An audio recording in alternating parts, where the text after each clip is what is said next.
5 seconds to go.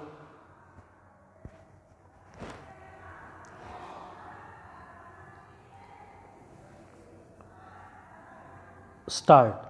Shri Ashok Khare, Senior Advocate, assisted by Shri J.P. Singh, Advocate, submitted that in the present case, learned single judge has transgressed and overstepped his jurisdiction at the point of time when he was proceeded to allow the writ petition, and to substantiate this fact, it has been sought to be contended that, in spite of the fact that Parliamentary Act, namely Act number 2 of 2005, was not even under challenge as amended by Act number 18 of 2006, the same has been in effect altered. In view of this, the appeal in question deserves to be allowed, and especially in the peculiar backdrop of the case that Dr. Madan Kumar Bansal has no concern with the society and the institution.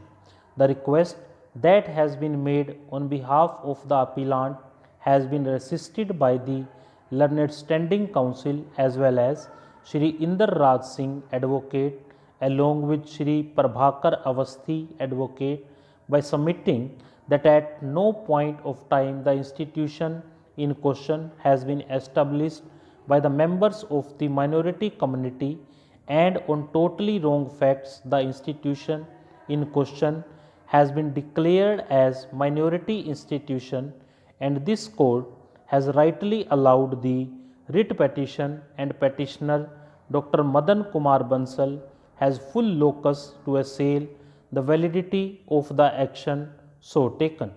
Before proceeding to consider the respective arguments that have been so advanced, the issue of locus is being taken up first.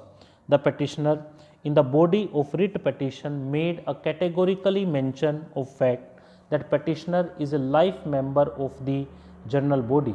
In the counter affidavit that has been so filed, a mention has been made that membership of petitioner has been dispensed with and he has no concern.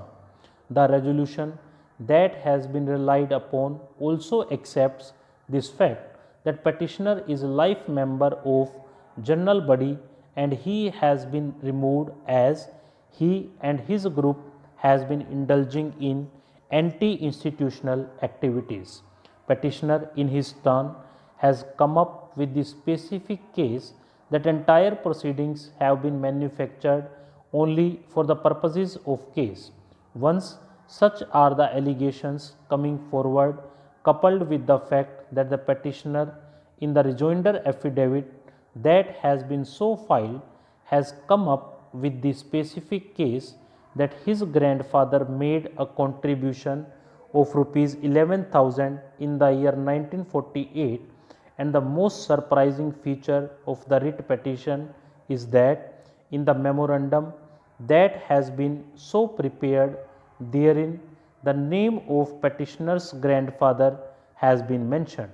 Once such is the factual situation that petitioner has been a member of the general body, and now it is being contended that he has been thrown out of membership, and same is being disputed by him and his grandfather and others have contributed along with the public of Bellary for the establishment of the institution in question, then certainly petitioner has a locus to question the validity of the decision that has been so taken declaring the institution in question to be a minority institution.